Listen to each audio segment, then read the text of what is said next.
Iranian attacks on the oil facilities of neighbouring Gulf nations creating new chaos for exports. A senior official has indicated that the United Arab Emirates could work alongside other nations to help ensure the safety and security of the Strait of Hormuz. How the United Arab Emirates is quietly bypassing the Strait of Hormuz.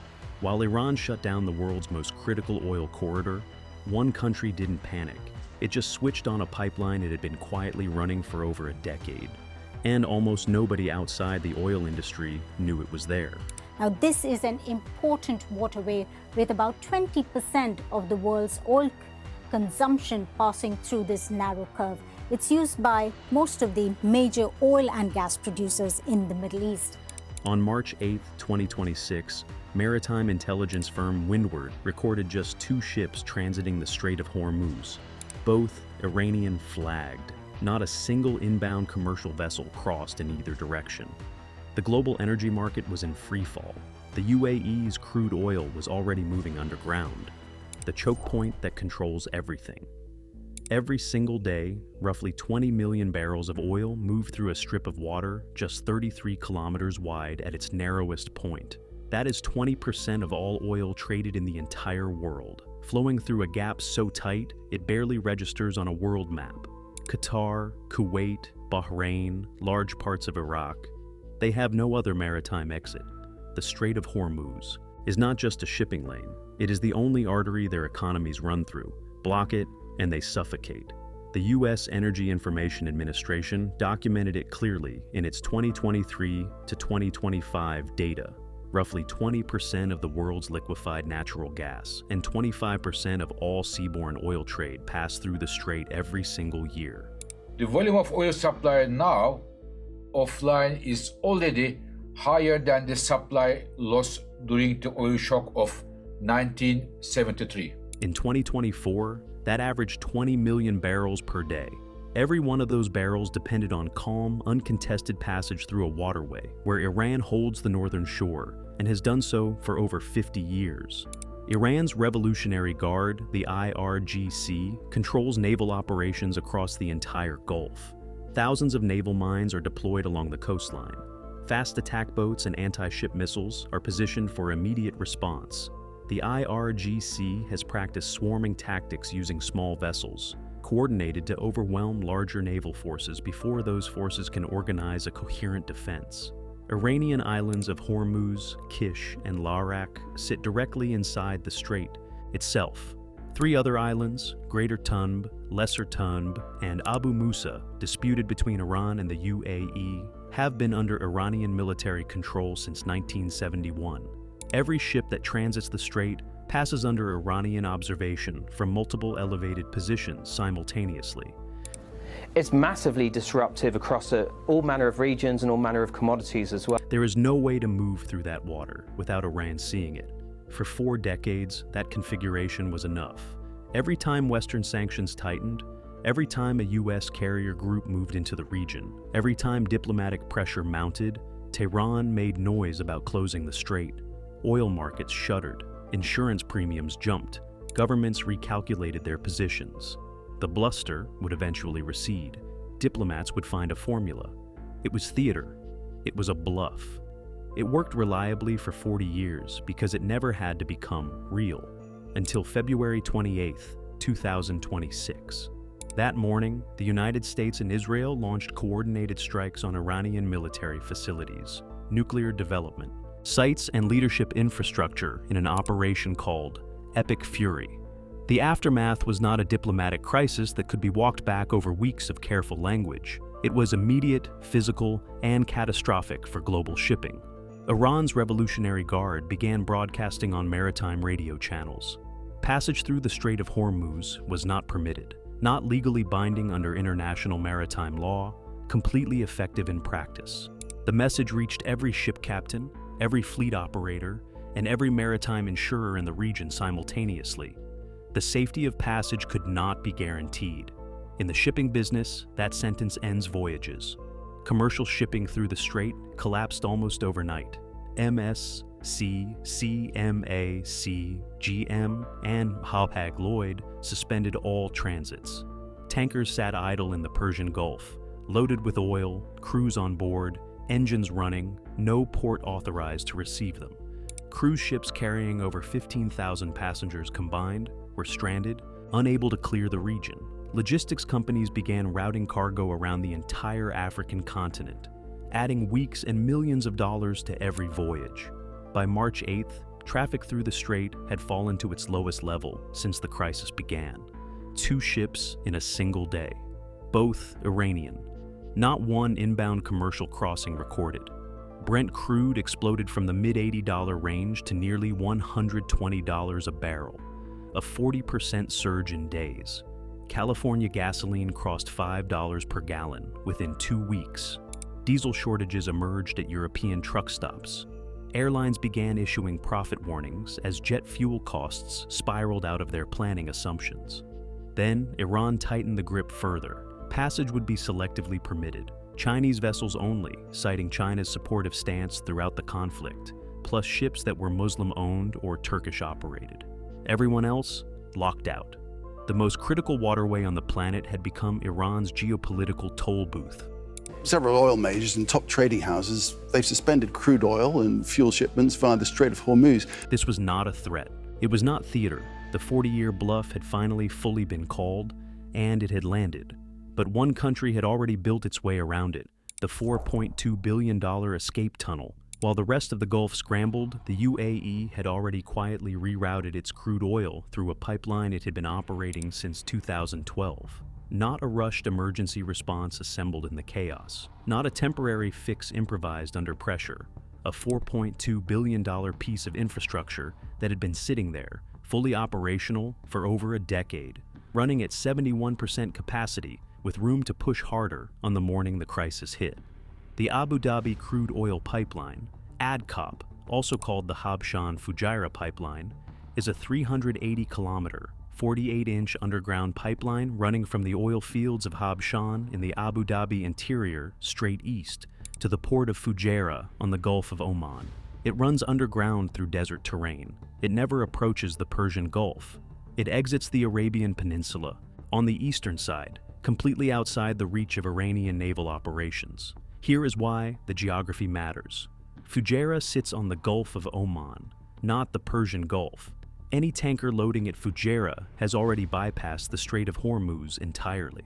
It never enters IRG sea-controlled waters. It never passes within range of anti-ship missile batteries positioned along the Iranian coastline. It loads, clears the coastline, and reaches open ocean without once entering a space Iran controls or can credibly threaten. The engineering behind this system is not modest. The main pump station at Habshan connects directly into Abu Dhabi's oil field network. An intermediate booster station at Swayhan maintains pressure across the full 380-kilometer route. At Fujairah, 8 storage tanks, each 110 meters in diameter, hold oil ready for loading. These tanks alone represent a significant strategic reserve. Together they can hold enough crude to keep multiple supertankers cycling, continuously without the pipeline needing to match loading pace exactly. The system was engineered with surge capacity built in. It was never intended to run at its ceiling every day. It was intended to run reliably at steady throughput for years, and then be able to push harder when the moment demanded it. 3 offshore single-point moorings can fill supertankers at the rate of 80,000 barrels per hour. These are the largest vessels on the ocean being loaded at industrial speed. At a terminal that sits completely outside the zone, Iran just declared off-limits. The nameplate capacity of the pipeline, 1.5 million barrels per day. Under optimized conditions, pushing all systems to their limits, 1.8 million. It has capacity of 7 million barrels a day to send across on the East-West pipeline here, but the challenge is there's only so much that it can actually load in a day. The pipeline was designed by British engineering firm Worley Parsons and constructed by China Petroleum Engineering and Construction Corporation. Final cost, $4.2 billion. Over $1 billion above the original $3.3 billion estimate. Cost overruns on infrastructure at this scale and complexity were almost inevitable. It became fully operational on June 30th, 2012. For the next 14 years, it ran in the background, known to oil traders and logistics teams, invisible to the general public. And, get this, When the crisis arrived in March 2026, the pipeline wasn't even at full capacity. Kepler's senior oil analyst confirmed to CNBC it was running at just 71% utilization. That left roughly 440,000 barrels per day of unused throughput available without a single new construction project required. ADNOC, the Abu Dhabi National Oil Company, was reportedly preparing to push toward the 1.8 million barrel maximum as rapidly as operations allowed. The UAE embassy has noted this pipeline saves each voyage 2 full days of sailing time and approximately $38,000 in costs compared to the Persian Gulf loading route. It already handles more than half of UAE's daily crude exports. The long-term target has always been 3/4 of total export volume. Roughly 10% of all oil currently transiting Hormuz. The UAE built its escape route years before it needed one.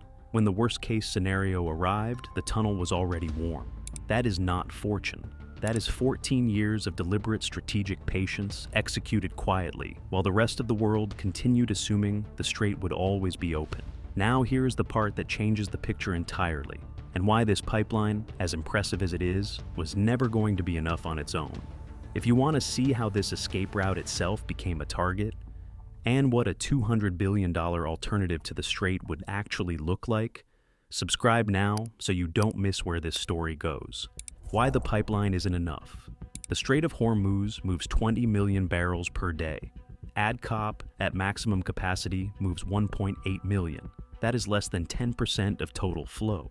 For every barrel the UAE quietly reroutes, 9 barrels remain trapped behind it with nowhere to go.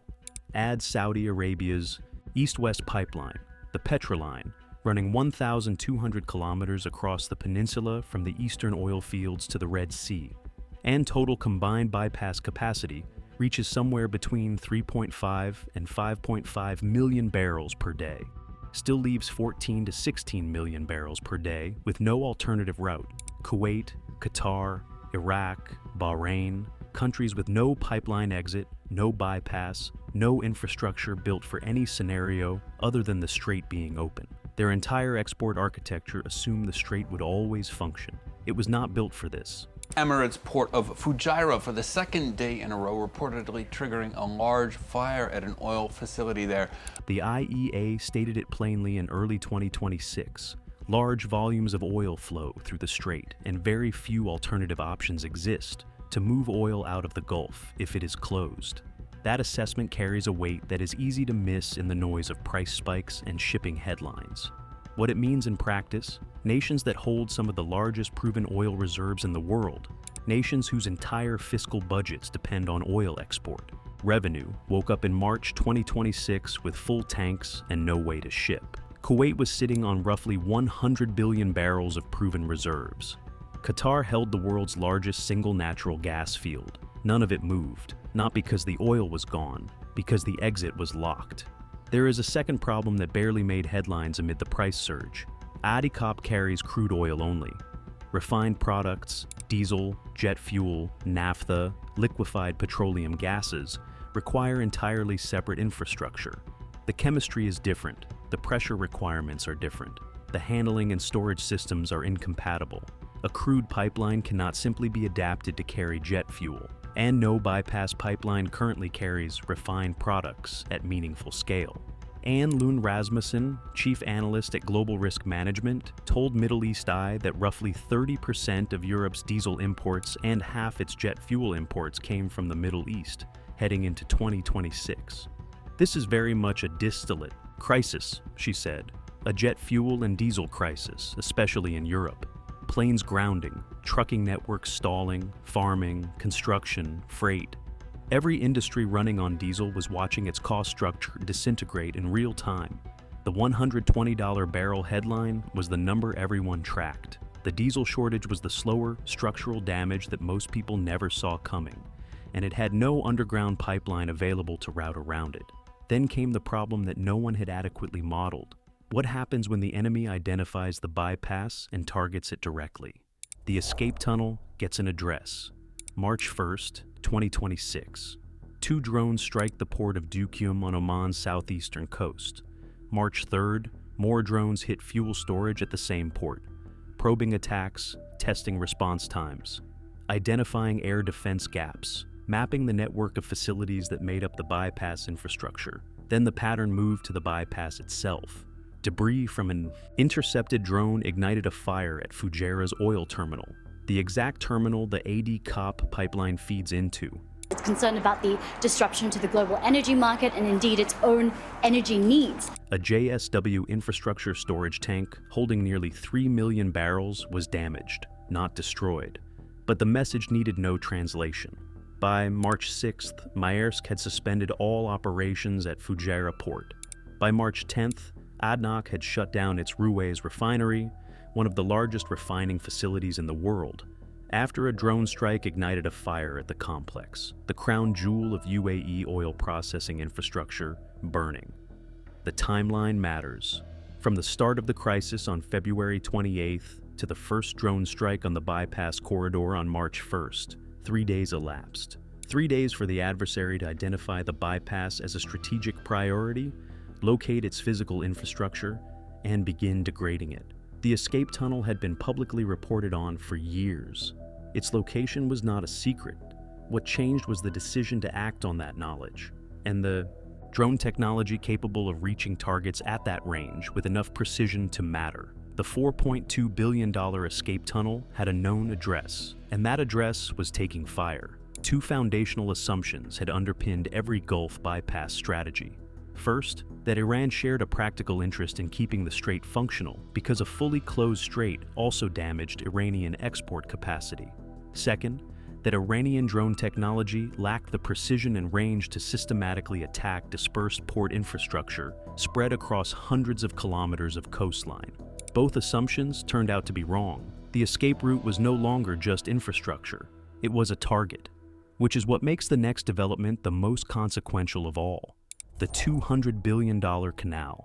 For years, a proposal has circulated that reframes the problem entirely. Not a pipeline, not a rerouting workaround, an actual canal cut directly through the Arabian Peninsula, wide enough and deep enough for full-sized supertankers and cargo ships to transit completely free of the Strait of Hormuz, a second strait, built by human hands, rendering the natural one optional. The most studied proposal targets the Musandam Peninsula, the strip of land shared between the UAE and Oman that juts northward into the Gulf, sitting just south of the strait. At its narrowest point, the peninsula is approximately 35 kilometers wide. The proposed alignment runs from Ras Al Khaimah on the western Persian Gulf coast across to Dibba Al Hisan on the eastern Gulf of Oman coast. Total crossing distance, about 38 kilometers, less than the distance across a mid-sized city. That number is deceptive. The Musandam Peninsula is not flat desert waiting to be excavated. The Hajar Mountains run through it, jagged, dramatic ridgelines that slope steeply toward the sea, forming what maritime navigators have historically described as one of the most rugged coastlines in the entire region. To build a channel deep enough for supertankers means either moving hundreds of millions of tons of mountain rock through excavation at a scale never attempted, or constructing a lock system that dwarfs anything ever built. The Panama Canal lifts ships to 26 meters above sea level at its highest point. A Musandam crossing could require navigating ships through terrain that rises far more dramatically. The lock engineering alone would represent something without precedent in the history of civil construction.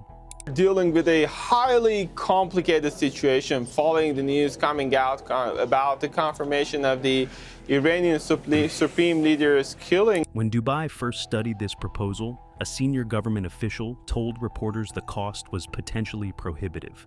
The figure in circulation at the time, $200 billion. In March 2026, with crude at $120 a barrel, refineries shut down, airlines grounding fleets, and entire economies frozen out of their own energy supplies, one engineering analyst publicly argued that a canal built entirely on UAE territory, entering north of Sharjah, exiting at Fujairah, was technically feasible. Entirely within UAE borders, completely outside Iranian territorial waters. No international negotiation required, no permission needed from the country that had just shut the strait and begun targeting the bypass. The UAE government has made no official announcement, Strategic planners and geopolitical analysts are watching this question more closely than they ever have. The economic calculus shifted in 2026 in a way that is hard to reverse. For years, $200 billion sounded like an absurd number for a canal through a mountain range. Then, the strait closed. In the first 2 weeks of the crisis, global oil markets added roughly $35 to the price of every barrel on the planet.